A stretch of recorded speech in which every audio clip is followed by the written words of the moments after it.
새벽 3시였습니다. 잠결에 들리는 노크 소리에 눈을 떴죠. 처음엔 꿈인 줄 알았어요. 하지만 소리는 계속됐고 점점 더 급해지고 있었습니다. 심장이 쿵쾅거렸어요. 이 시간에 누가 찾아온단 말인가? 도둑일까? 아니면 무슨 사고라도 났나? 온갖 생각이 머릿속을 스쳤습니다. 떨리는 손으로 문고리를 잡았죠. 문 너머로 들리는 건 1층 세입자 도영의 목소리였습니다. 선생님, 지금 당장 나오셔야 합니다. 위험해요. 문을 열자 도영이 창백한 얼굴로 서 있었어요. 평소 과묵하고 침착한 그가 이렇게 다급한 모습을 보인 건 처음이었습니다. 무슨 일이냐고 물었지만 도영은 대답 대신 제 손을 잡아 끌었죠. 설명할 시간 없습니다. 필요한 것만 챙기고 따라오세요. 믿을 수 없었어요. 아니, 믿고 싶지 않았습니다. 내 집에서 내가 왜 도망쳐야 하는 거죠? 하지만 도영의 눈빛이 심상치 않았어요. 전직 경찰이었던 그의 본능이 뭔가를 감지한 게 분명했습니다. 손이 떨렸죠. 옷가지 몇 벌과 통장을 가방에 넣으면서도 머릿속은 하했습니다. 뭐가 뭔지 모르겠더라고요. 그때였어요. 거실 창문 너머로 이상한 불빛이 보였습니다. 손전등이었죠. 2명의 남자가 집 주변을 살피고 있었어요. 그들의 움직임은 조심스러웠고 뭔가를 찾는 것처럼 보였습니다. 등골이 오싹했죠. 이게 무슨 상황인가 싶었습니다. 혹시 도둑일까? 아니면 도영이 제 어깨를 잡았어요. 그의 손에 힘이 들어가 있었습니다. 뒷문으로 나가야 합니다. 지금 당장요. 가방을 들고 따라 나섰죠. 70이 넘은 나이에 이런 일을 겪게 될 줄이야. 다리가 후들거렸습니다. 뒷문을 여는 순간 앞쪽에서 문 두드리는 소리가 들렸어요. 거칠고 위협적인 소리였습니다. 심장이 터질 것 같았죠. 숨소리마저 조심스러워졌습니다. 도영이 제 등을 떠밀듯 재촉했어요. 어둠 속으로 발을 내디뎠습니다. 평생 살아온 집에서 도망치듯 나온다는 게 실감이 안 났어요. 뒤를 돌아봤죠. 내 집의 불빛이 점점 멀어지고 있었습니다. 가슴 한쪽이 무너지는 것 같았어요. 골목길을 빠져나가면서 도영에게 물었습니다. 도대체 무슨 일이냐고, 왜 우리가 도망쳐야 하는 거냐고요. 도영의 대답은 짧았지만 충격적이었어요. 저 사람들, 선생님을 해치려고 온 겁니다. 날 해치려고. 누가? 왜? 머릿속이 복잡했죠. 이해할 수가 없었습니다. 70평생 누구 하나 미워하지 않고 살았는데 누가 날 해치려 한다는 건가요? 찬바람이 뼛속까지 파고들었어요. 추위 때문만은 아니었습니다. 알 수 없는 공포가 온몸을 감쌌죠.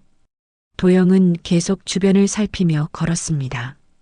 그의 긴장감이 저에게도 고스란히 전해졌어요. 이게 현실인가 싶었죠. 새벽 3시에 집을 버리고 도망치는 이 상황이 악몽이었으면 좋겠다고 생각했습니다. 하지만 발바닥에 느껴지는 차갑고 딱딱한 아스팔트는 분명한 현실이었어요. 건물 뒤편으로 접어들었습니다. 가로등도 없는 어두운 길이었죠. 도영이 걸음을 멈추더니 제게 신호를 보냈어요. 숨을 죽이라는 신호였습니다. 멀리서 차 소리가 들렸어요. 점점 가까워지고 있었죠. 도영이 저를 건물 그림자 쪽으로 끌어당겼습니다.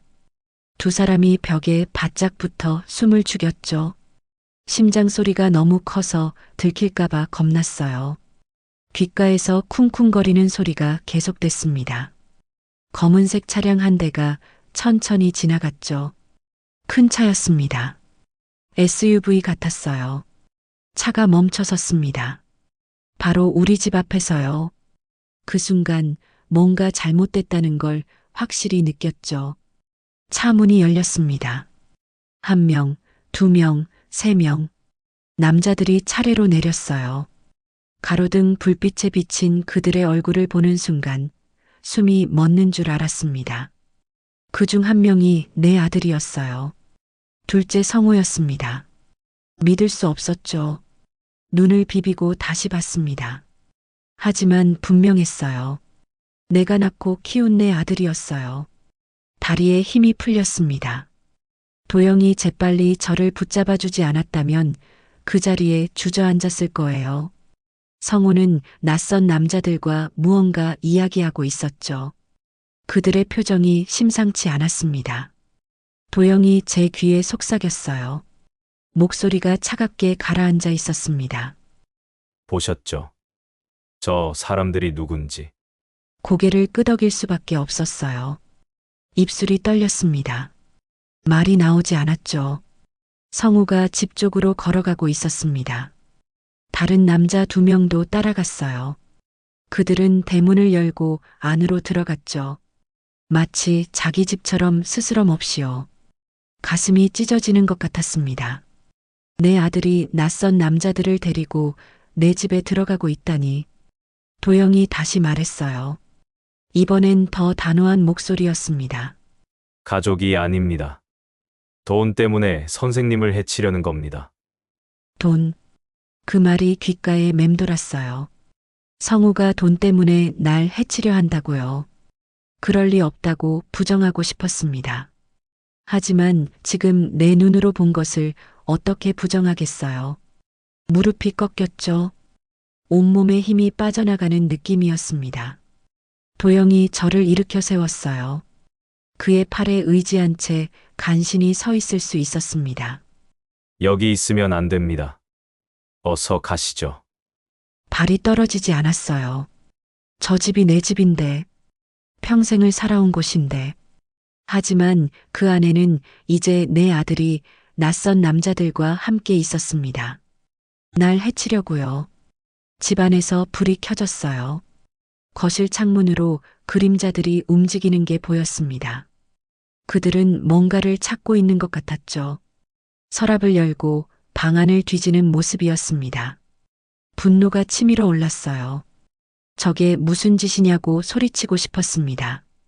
하지만 목구멍에서 소리가 나오지 않았죠. 분노보다 더 큰 배신감이 날 짓눌렀습니다. 갑자기 한 명이 창가로 다가왔어요. 밖을 살피는 것 같았습니다. 도영이 재빨리 저를 더 깊은 그림자 속으로 끌어당겼죠. 숨소리마저 참았습니다. 그 사람의 시선이 우리가 있는 쪽을 훑고 지나갔어요. 심장이 터질 듯 뛰었습니다. 다행히 그는 아무것도 보지 못한 듯 다시 안으로 들어갔죠. 도영이 제 손을 잡았습니다. 따뜻하고 단단한 손이었어요. 그 손이 아니었다면 난 그 자리에서 무너졌을 겁니다. 지금은 살아남는 게 먼저입니다. 가시죠. 고개를 끄덕였어요. 선택의 여지가 없었습니다. 집을 등지고 걷기 시작했죠. 한 걸음 한 걸음이 무겁기만 했습니다. 뒤에서 문 여는 소리가 들렸어요. 누군가 밖으로 나오는 소리였습니다. 도영이 걸음을 재촉했죠. 뛰지는 않았지만 빠르게 걸었습니다. 골목 끝에 다다랐을 때 뒤에서 목소리가 들렸어요. 성우의 목소리였습니다. 어머니, 집에 안 계신 것 같은데요. 그 말에 온몸이 얼어붙었습니다. 내 아들의 목소리가 이렇게 낯설게 들릴 수 있다니. 차가운 목소리였어요. 마치 남의 일처럼 담담했습니다. 도영이 모퉁이를 돌았고 저도 따라갔죠. 이제 그들의 시야에서 완전히 벗어났습니다. 하지만 안심할 수 없었어요. 그들은 날 찾을 겁니다. 끝까지요. 도영의 차가 주차된 곳까지 왔습니다. 낡은 세단이었죠. 차에 타자마자 도영은 시동을 걸었어요. 불을 켜지 않은 채 천천히 출발했습니다. 사이드 미러로 뒤를 봤죠. 검은 차가 여전히 제 집 앞에 서 있었습니다. 그 모습이 점점 작아지더니 결국 시야에서 사라졌어요.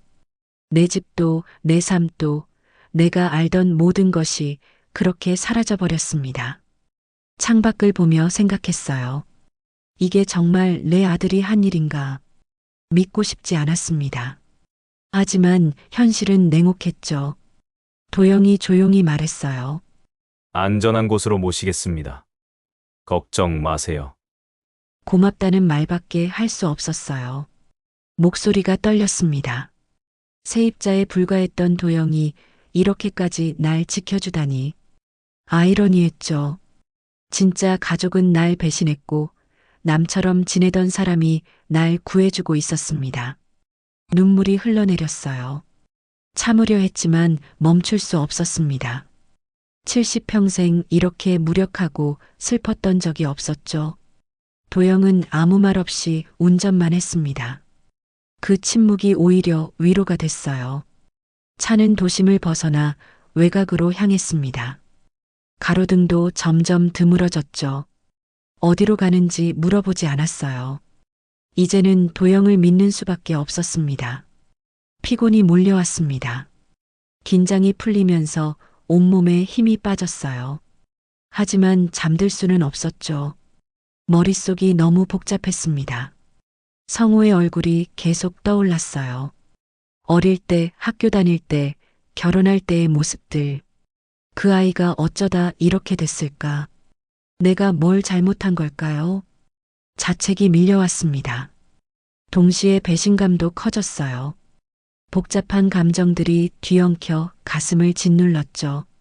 숨쉬기조차 힘들었습니다. 창밖의 어둠 속으로 시선을 돌렸어요. 아무것도 보이지 않았습니다.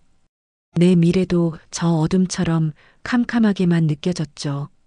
앞으로 어떻게 살아야 할까요? 도영이 작은 모텔 앞에 차를 세웠습니다. 외진 곳이었어요. 오늘 밤은 여기서 쉬세요. 내일 다시 얘기하죠. 고개를 끄덕이며 차에서 내렸습니다. 다리가 후들거렸어요. 방으로 들어가면서 마지막으로 뒤를 돌아봤습니다. 혹시라도 그들이 따라왔을까 싶어서요. 하지만 아무도 없었죠. 일단은 안전했습니다. 모텔 침대에 앉아 천장만 바라봤습니다. 잠이 올 리 없었어요. 과거가 주마등처럼 스쳐갔죠. 성우가 태어났을 때부터 지금까지 남편이 일찍 세상을 떠난 뒤 혼자서 두 아들을 키웠습니다. 작은 식당을 운영하며 새벽부터 밤늦게까지 일했죠. 손님이 없어도 문을 열었어요. 아이들 학원비 대느라 끼니를 거른 적도 많았습니다. 하지만 후회하지 않았어요. 내 아이들이 잘 되는 게 전부였거든요. 그게 내 삶의 이유였습니다. 성우는 형보다 손이 더 많이 갔어요. 공부도 못했고 사고도 잦았죠. 그래도 사랑스러웠습니다. 웃는 얼굴이 천사 같았거든요. 성우가 대학을 못 갔을 때도 괜찮다고 다독였어요. 사업을 하겠다고 했을 때도 응원했습니다. 하지만 사업은 번번이 실패했죠. 한두 번이 아니었습니다. 그때마다 성우는 제게 돈을 빌리러 왔어요. 처음엔 소액이었습니다. 100만 원, 200만 원. 갚겠다는 약속과 함께요. 하지만 돈은 돌아오지 않았고 요구하는 금액만 커졌습니다. 2천만 원을 빌려달라고 했을 때 난 거절했어요. 그럴 수밖에 없었죠. 그때 이미 식당을 정리한 뒤였고 내게 남은 건 집뿐이었습니다. 성우는 화를 냈어요. 어머니가 날 안 도와주면 누가 도와주냐고. 그 말이 가슴에 박혔습니다. 하지만 마음을 굳게 먹었죠. 과거에 한 번 사기를 당한 적이 있거든요. 집을 담보로 보증을 섰다가 거의 잃을 뻔했습니다. 그 기억이 너무 생생했어요. 집을 잃는다는 공포가 얼마나 큰지 알고 있었죠. 그래서 더 이상은 안 된다고 했습니다. 집은 내 마지막 보루였으니까요. 성우는 그날 이후 연락이 뜸해졌어요. 명절에도 얼굴을 안 비췄습니다. 며느리와도 사이가 안 좋아졌죠. 시어머니가 도와주지 않는다며 불만이 많았습니다. 사소한 것들이 쌓였어요. 추석 음식 준비할 때 투덜거리던 며느리의 얼굴, 용돈 봉투를 건넬 때마다 시큰둥한 반응, 점점 멀어지는 가족의 온기. 외로웠습니다. 하지만 어쩔 수 없다고 생각했어요. 내 집만큼은 지켜야 한다는 집착이 있었죠. 그게 내 마지막 안전망이었으니까요. 하지만 지금 생각해보니 그게 화근이었을지도 모릅니다. 집 때문에 아들을 거절했고 그 아들이 결국 날 해치려 하고 있었어요. 아이러니했습니다. 집을 지키려다 가족을 잃게 된 거죠. 눈물이 또 흘렀어요. 이번엔 소리내어 울었습니다. 베개에 얼굴을 묻고 한참을 울었죠. 가슴이 너무 아팠습니다. 성우의 어린 시절이 떠올랐어요. 학교에서 상 받고 뛰어오던 모습, 아플 때 내 품에 안겨 칭얼대던 모습, 그 아이가 어쩌다 이렇게 변했을까요? 아니면 원래 이런 아이였던 걸까? 내가 몰랐던 걸까요? 혼란스러웠습니다. 분노와 슬픔과 배신감이 뒤섞였어요. 동시에 자책도 밀려왔죠. 내가 더 도와줬어야 했나? 돈을 빌려줬어야 했나? 하지만 곧 고개를 저었습니다. 아니야, 잘못한 건 성우야. 어머니를 해치려는 아들. 그게 정상인가요? 아무리 힘들어도 그런 짓을 할 수 있나요? 화가 치밀었습니다. 주먹으로 베개를 쳤어요. 감정이 폭발했죠. 분노가 슬픔이, 배신감이 한꺼번에 터져 나왔습니다. 한참을 그렇게 있다가 진정했어요. 지친 몸이 침대에 푹 가라앉았습니다. 창밖을 봤죠. 희미한 가로등 불빛이 보였습니다. 낯선 모텔방에서 홀로 누워있는 내 모습이 처량했어요. 70이 넘은 나이에 집도 없이 떠돌게 됐습니다. 이게 내 인생의 끝인가 싶었죠. 과거 사기 사건이 또 떠올랐어요. 그때 느꼈던 공포가 되살아났습니다. 집을 잃을 뻔했을 때의 무력감, 세상에 혼자 남겨진 것 같은 두려움, 그 기억 때문에 집에 더 집착하게 됐었죠. 절대 놓치면 안 된다고 생각했습니다. 하지만 지금은 집도, 가족도, 안전도 모두 잃어버렸어요. 내 집과 목숨이 동시에 위태로운 상황. 악몽보다 더한 현실이었습니다. 성우가 정말 날 해칠 수 있을까? 그런 생각이 들었어요. 아니, 이미 시도했죠. 새벽에 그 사람들을 데리고 온 것만 봐도요. 도영이 아니었다면 어떻게 됐을까? 상상만 해도 끔찍했습니다. 문득 궁금해졌어요. 도영은 왜 날 도와주는 걸까? 그냥 세입자일 뿐인데. 아무 의무도 없는데요. 전직 경찰이라고 했죠. 어떤 사연이 있을까 생각했습니다. 그의 눈빛에서 뭔가를 느꼈어요. 슬픔 같은 거였습니다. 마치 자기 일처럼 날 지켜주려는 그 모습. 거기엔 분명 이유가 있을 거예요. 하지만 지금은 그게 중요하지 않았습니다. 그가 날 지켜주고 있다는 것만으로도 고마웠죠. 핸드폰을 꺼내봤어요. 첫째 아들에게 전화를 걸까 싶었습니다. 하지만 손이 떨려서 번호를 누를 수가 없었죠. 뭐라고 말해야 할지도 모르겠더라고요. 동생이 나를 해치려 한다고. 그런 말을 어떻게 하나요? 핸드폰을 다시 내려놨습니다. 내일 생각하기로 했어요. 지금은 너무 혼란스러웠습니다. 머리도 아프고 몸도 지쳤어요. 눈을 감았죠. 잠들 수 있을지 모르겠지만 시도는 해봐야 했습니다. 어둠 속에서 성우의 얼굴이 또 떠올랐어요. 웃고 있는 얼굴이었습니다. 하지만 그 미소가 이제는 낯설게만 느껴졌죠. 내가 아는 아이가 아니었습니다. 밤은 깊어갔고 난 여전히 잠들지 못한 채 천장만 바라보고 있었어요. 내일은 어떻게 될까? 성우는 날 계속 찾을까? 난 어디로 가야 할까요? 질문만 가득했습니다. 답은 하나도 없었죠. 불안이 가슴을 짓눌렀어요. 숨쉬기가 힘들 정도였습니다. 심호흡을 했죠. 진정하려고 노력했습니다. 살아남아야 한다고 스스로에게 말했어요. 일단은 살아남는 게 먼저라고요. 그 생각이 조금 힘이 됐습니다. 포기할 순 없었어요. 70평생 온갖 고생을 다하며 살아왔잖아요. 이번에도 견뎌낼 수 있을 겁니다. 그렇게 스스로를 다독이며 밤을 보냈습니다. 새벽녘이 되어서야 겨우 잠이 들었어요. 얕은 잠이었습니다. 꿈속에서도 성우가 나타났죠. 날 쫓아오고 있었습니다. 도망치려 했지만 다리가 움직이지 않았어요. 비명을 지르고 싶었지만 목소리가 나오지 않았죠. 그러다 깼습니다. 식은땀이 온몸을 적시고 있었어요. 창밖이 밝아지고 있었습니다. 아침이 온 거죠.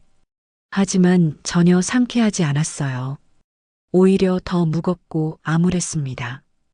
이제 어떻게 해야 할까? 도영과 상의해야겠죠. 경찰에 신고해야 하나? 하지만 내 아들을 신고한다는 게 쉬운 일인가요? 마음이 복잡했습니다. 증오와 연민이 공존했어요. 여전히 성우가 내 아들이라는 사실은 변하지 않았으니까요. 하지만 동시에 날 해치려 한 사람이기도 했습니다. 이 모순된 감정을 어떻게 정리해야 할지 몰랐어요. 문 두드리는 소리가 들렸습니다. 심장이 철렁 내려앉았죠. 혹시 성우가 찾아온 건 아닐까? 그런 생각에 온몸이 굳었습니다. 하지만 도영의 목소리가 들렸어요. 안도의 한숨이 나왔습니다. 일단 오늘 하루는 안전하게 시작할 수 있을 것 같았죠. 문을 열자 도영이 커피 2잔을 들고 서 있었습니다. 피곤한 얼굴이었어요. 밤새 잠을 못 잔 게 분명했죠. 눈밑이 퀭했습니다. 주무셨어요. 고개를 끄덕였습니다. 거짓말이었지만요. 커피를 받아들며 물었어요. 왜 이렇게까지 날 도와주냐고. 의무도 없는데요. 도영은 창밖을 보며 한참을 침묵했습니다. 뭔가 말하기 힘든 게 있는 것 같았어요. 그러다 천천히 입을 열었죠. 제가 경찰이었을 때 얘기입니다. 귀를 기울였어요. 그의 과거가 궁금했습니다. 조직 폭력배 수사를 하고 있었죠. 큰 사건이었습니다. 도영의 목소리가 낮게 가라앉았어요. 힘들었던 기억인 게 분명했습니다. 그 과정에서 한 할머니를 만났습니다. 선생님과 비슷한 나이였죠. 가슴이 철렁했어요. 뭔가 안 좋은 이야기일 것 같았습니다. 그분 아들이 조직과 연루돼 있었어요. 어머니한테서 돈을 뜯어내고 있었죠. 숨이 막혔습니다. 내 상황과 너무 비슷했어요. 증거를 확보했지만 제때 보호해드리지 못했습니다. 도영의 손이 떨리고 있었어요. 커피 잔을 꽉 쥐고 있었습니다. 그분이 돌아가셨습니다. 아들, 손에요. 말문이 막혔죠. 그런 끔찍한 일이. 도영의 눈빛이 흔들렸습니다. 고통스러워하는 게 보였어요. 제가 더 빨리 움직였어야 했습니다. 그랬다면 살릴 수 있었어요. 죄책감이 느껴졌습니다. 그의 목소리에 담긴 무게가 전해졌어요. 그 뒤로 억울하게 누명까지 썼죠. 결국 경찰을 그만뒀습니다. 가슴이 아팠어요. 얼마나 힘들었을까요? 선생님을 보니 그분이 떠올랐습니다. 이번엔 꼭 지켜드려야겠다고 생각했어요. 눈물이 났습니다. 고마움과 미안함이 동시에 밀려왔어요. 도영도 상처를 안고 있었던 거죠. 그래서 더 날 도와주려는 겁니다. 손을 뻗어 그의 손을 잡았어요. 따뜻했습니다. 고맙다고 말했죠. 진심으로요. 도영이 고개를 끄덕였습니다. 더 이상 말은 필요 없었어요. 우리 둘 다 가족에게 상처받은 사람들이었습니다. 서로의 아픔을 이해할 수 있었죠. 이상한 연대감이 느껴졌어요. 피로 연결된 가족보다 더 끈끈한 뭔가였습니다. 경찰 후배에게 연락했습니다. 상황을 설명했어요. 가슴이 두근거렸습니다. 이제 정말로 성우를 신고하는 건가요? 증거가 필요합니다. 집에 들어가는 것 보셨죠? 하지만 더 확실한 게 있어야 해요. 고개를 끄덕였습니다. 이성적으로는 이해했어요. 하지만 감정적으로는 여전히 혼란스러웠죠. 내 아들을 감옥에 보내야 한다니. 선생님을 지키는 게 먼저입니다. 그게 제 목표예요. 도영의 단호한 목소리가 힘이 됐습니다. 누군가 내 편이 있다는 게 이렇게 든든할 줄이야. 커피를 마시며 생각했어요. 가족보다 가족 같은 사람이 있을 수 있구나. 성우는 내 핏줄이지만 날 해치려 했습니다. 도영은 남이지만 목숨 걸고 날 지켜주고 있었죠. 세상이 참 아이러니하다는 생각이 들었습니다. 오늘 집에 다시 가봐야 합니다. 뭘 찾고 있는지 확인해야 해요. 등골이 서늘해졌어요. 집에 간다고요. 선생님은 안전한 곳에 계세요. 제가 혼자 다녀올게요. 불안했습니다. 혼자 가다가 위험한 건 아닐까요? 하지만 도영의 결의에 찬 눈빛을 보니 믿음이 갔어요. 전직 경찰이었던 그라면 잘 처리할 겁니다. 제 생각엔 인감도장을 찾고 있을 겁니다. 인감도장. 그 말에 번뜩 깨달았어요. 집을 담보로 뭔가를 하려는 거구나. 불법 대출이나 매매. 온몸에 소름이 돋았습니다. 정말로 그럴 작정이었구나. 내 집을, 내 마지막 남은 것을 빼앗으려 한 거죠. 분노가 치밀었어요. 어떻게 친어머니한테 이럴 수 있나요? 인감도장 어디 있는지 아세요? 침실 서랍이라고 대답했습니다. 금고 안에 있다고요. 그럼 아직 못 찾았을 수도 있습니다. 다시 올 거예요. 가슴이 쿵쾅거렸습니다. 성우가 다시 온다고요. 그걸 기다려서 증거를 잡겠다는 도영의 계획이 이해됐어요. 위험한 계획이었지만 다른 방법이 없었습니다. 도영이 일어섰어요. 가볼 시간이라는 신호였습니다. 그의 팔을 붙잡았죠. 조심하라고, 무리하지 말라고 말했습니다. 걱정 마세요. 꼭 돌아올게요. 도영이 나가고 혼자 남았습니다. 불안이 엄습했어요. 창밖을 바라보며 기도했죠. 무사히 돌아오기를, 모든 게 잘 해결되기를요.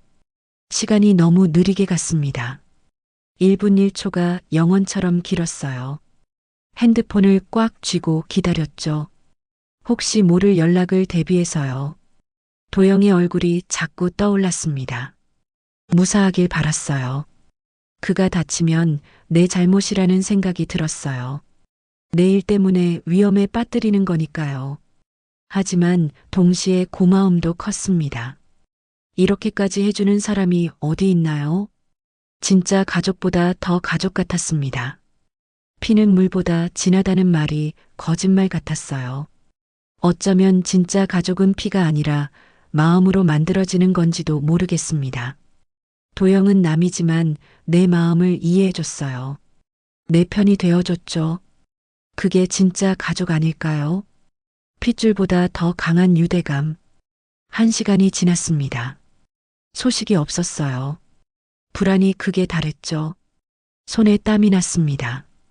전화를 걸까 말까 고민하다가 참았어요. 방해되면 안 되니까요. 2시간째 여전히 연락이 없었습니다. 최악의 상황을 상상하게 됐어요. 혹시 성우한테 들킨 건 아닐까? 그러다 핸드폰이 울렸습니다. 심장이 멎을 뻔했죠. 도영이었어요. 안도의 한숨이 터져 나왔습니다. 증거 확보했습니다. 돌아가겠습니다. 무사하냐고 물었어요. 목소리가 떨렸습니다. 괜찮습니다. 곧 도착할게요. 전화를 끊고 주저앉았습니다. 긴장이 풀리니 온몸에 힘이 빠졌어요. 하지만 동시에 안도감도 컸죠. 증거를 확보했다고요. 이제 성우를 막을 수 있습니다. 내 집을 지킬 수 있어요. 하지만 기쁘지 않았습니다. 오히려 더 슬펐어요. 내 아들을 경찰에 넘겨야 한다는 현실이 너무 무거웠죠. 살기 위해선 어쩔 수 없었습니다. 하지만 가슴은 찢어지는 것 같았어요. 30분 뒤 도영이 돌아왔습니다. 무사한 모습에 또 한 번 안도했죠. 그의 손에는 핸드폰이 들려 있었어요. 거기에 뭔가 녹음된 게 분명했습니다. 다 녹음했습니다.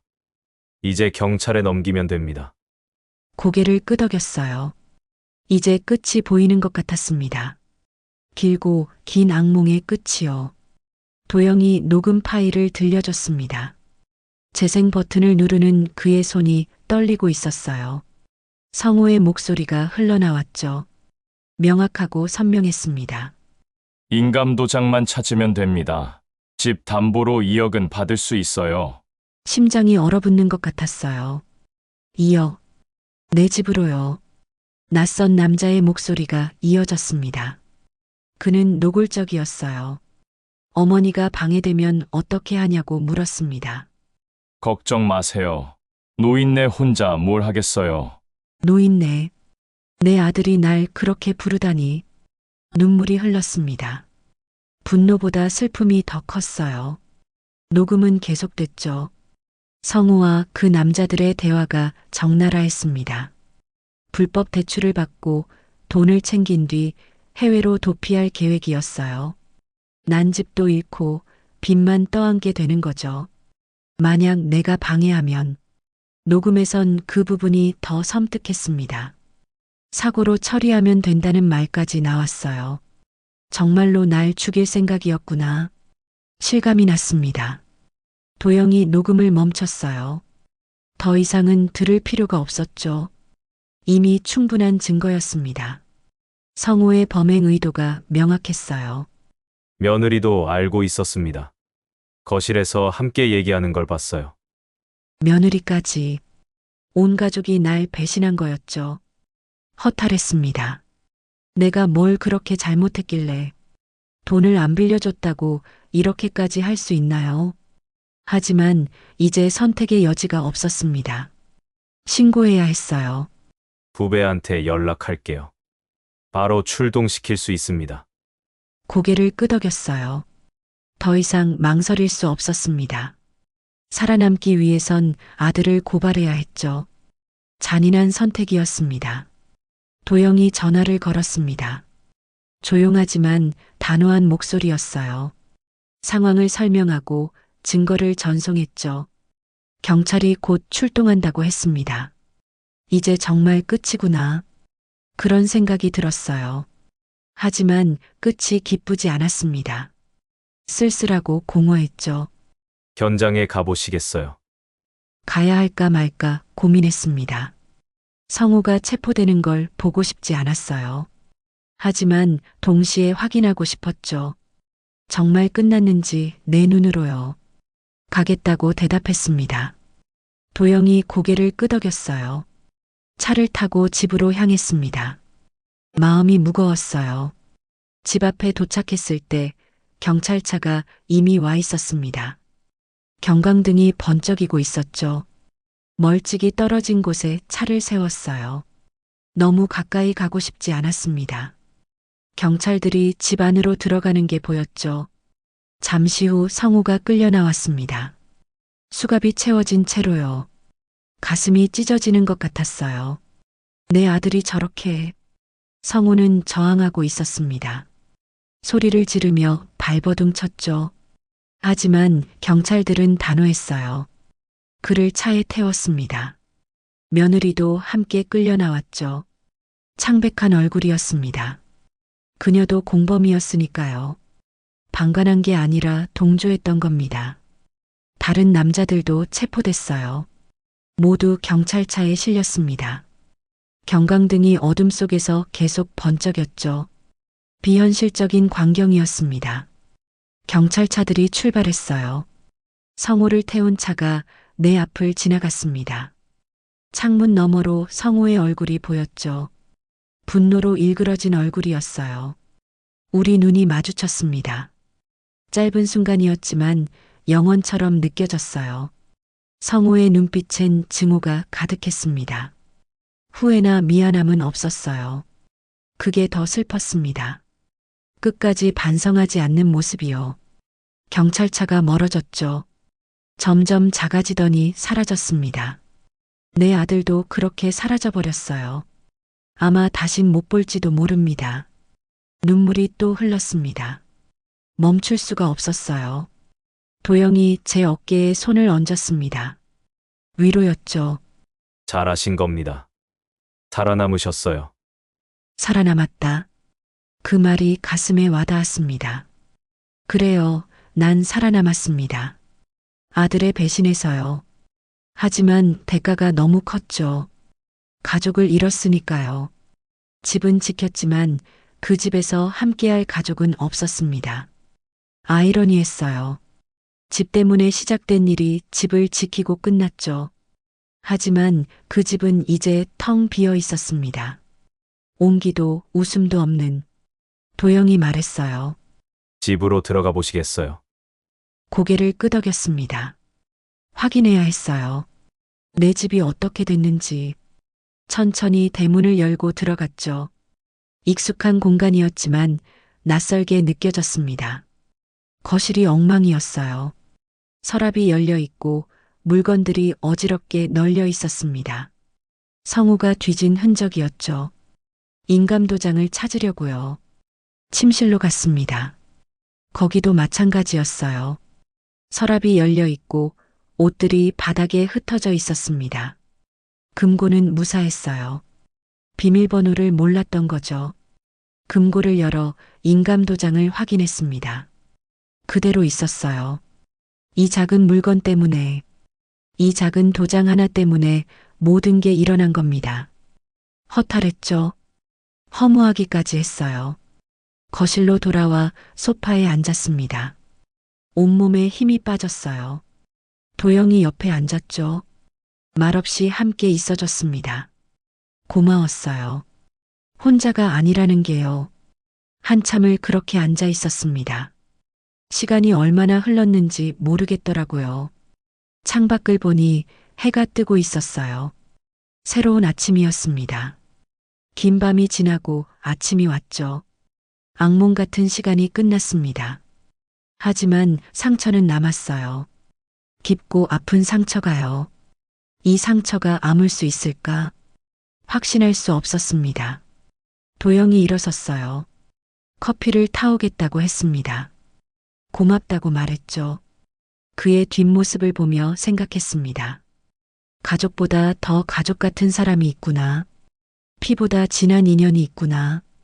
도영은 날 살렸습니다. 목숨도 집도 존엄성도 지켜줬어요.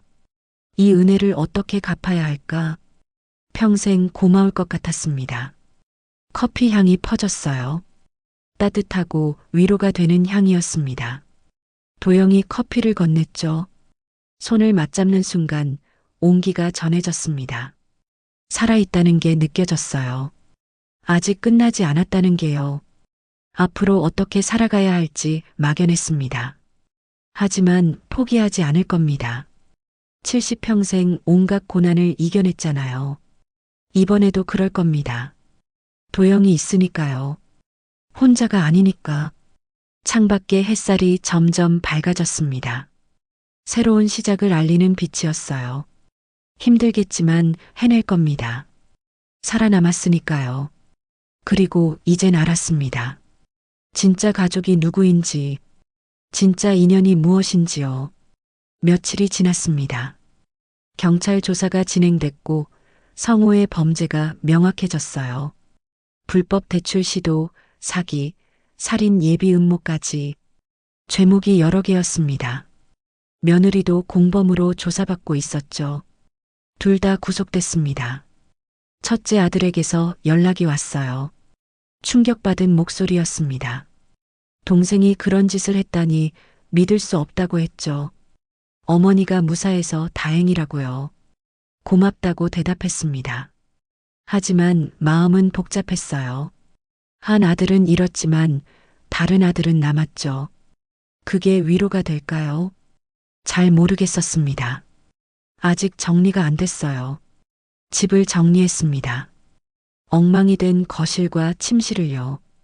물건들을 제자리에 놓으면서 생각했어요. 이 집이 뭐길래? 집 때문에 가족을 잃었습니다. 집을 지키려다 아들을 감옥에 보냈죠. 아이러니했어요. 평생 집착했던 게 결국 불행을 가져온 거죠. 하지만 후회하지 않았습니다. 살아남았으니까요. 성호의 선택이 잘못된 거였어요. 내 잘못이 아닙니다. 스스로에게 계속 되뇌었죠. 내 잘못이 아니라고요. 도영이 여전히 1층에 살고 있었습니다. 떠나지 않았어요. 매일 아침 커피를 타서 올라왔죠. 안부를 물었습니다. 말없이 함께 있어줬어요. 그게 큰 힘이 됐습니다. 어느 날 도영에게 물었습니다. 왜 떠나지 않냐고요. 여기가 제 집입니다. 선생님이 계시는 곳이요. 눈물이 났어요. 고마움에 미안함에요. 가족보다 더 가족 같은 사람. 도영이 그런 사람이었습니다. 그날 저녁 함께 밥을 먹었어요. 간단한 식사였지만 따뜻했습니다. 대화를 나누며 웃기도 했죠. 오랜만에 느끼는 평화였습니다. 도영이 말했어요. 가족은 피가 아니라 마음으로 만들어지는 것 같습니다. 맞는 말이었어요. 정말 그랬습니다. 성호는 내 핏줄이었지만 날 해치려 했죠. 도영은 남이었지만 목숨 걸고 날 지켰습니다. 누가 진짜 가족일까요? 답은 명확했습니다. 밤이 되어 혼자 남았어요. 창밖을 보며 생각에 잠겼습니다. 긴 여정이었죠. 공포와 배신, 그리고 구원의 시간. 많은 걸 잃었습니다. 하지만 많은 걸 배웠어요. 진짜 중요한 게 뭔지 알게 됐죠. 집이 아니라 사람이었습니다. 날 이해하고 지켜주고 함께 해주는 사람이요. 다음 날 아침 집 앞에 섰습니다. 햇살이 따사로웠어요. 중얼거렸죠. 혼잣말처럼요. 이 집을 지키려다 가족을 잃었네. 하지만 이번엔 내가 살아남았지. 쓸쓸한 말이었습니다. 하지만 진실이었어요. 집은 지켰지만 그 안에 가족은 없었죠. 아니, 없는 게 아니었습니다. 새로운 가족이 생겼어요. 도영이라는 진짜 가족이 생긴 겁니다. 그 생각을 하니 마음이 조금 가벼워졌어요. 뒤에서 발소리가 들렸습니다. 도영이 나오고 있었어요. 아침 산책하세요. 고개를 끄덕였습니다. 함께 걸을래요? 그렇게 물었죠. 도영이 미소 지으며 동의했어요. 둘이 천천히 걷기 시작했습니다. 동네 골목길을 걸었죠. 익숙한 풍경이었지만 새롭게 느껴졌습니다. 살아있다는 게 느껴졌어요. 숨쉬고 있다는 게요. 도영이 조용히 말했습니다. 앞으로 어떻게 하실 건가요? 잠시 생각했어요. 사실 계획 같은 건 없었습니다. 하루하루 살아가는 것. 그게 전부였죠. 그렇게 대답했습니다. 그냥 하루하루 살아갈 거라고요. 도영이 고개를 끄덕였어요. 이해한다는 표정이었습니다. 함께 하겠습니다. 옆에 있을게요. 고맙다고 말했습니다. 진심으로요. 그의 손을 잡았어요. 따뜻했습니다. 이 손이 날 살렸죠. 이 사람이 날 지켜줬습니다. 앞으로도 함께 할 겁니다. 진짜 가족으로요. 공원에 도착했어요. 벤치에 앉았습니다. 아이들이 뛰어놀고 있었죠. 웃음소리가 들렸습니다. 평화로운 풍경이었어요. 일상적인 행복이었습니다. 문득 깨달았죠. 이게 내가 원했던 거구나. 거창한 게 아니었습니다. 그냥 평범한 일상이요.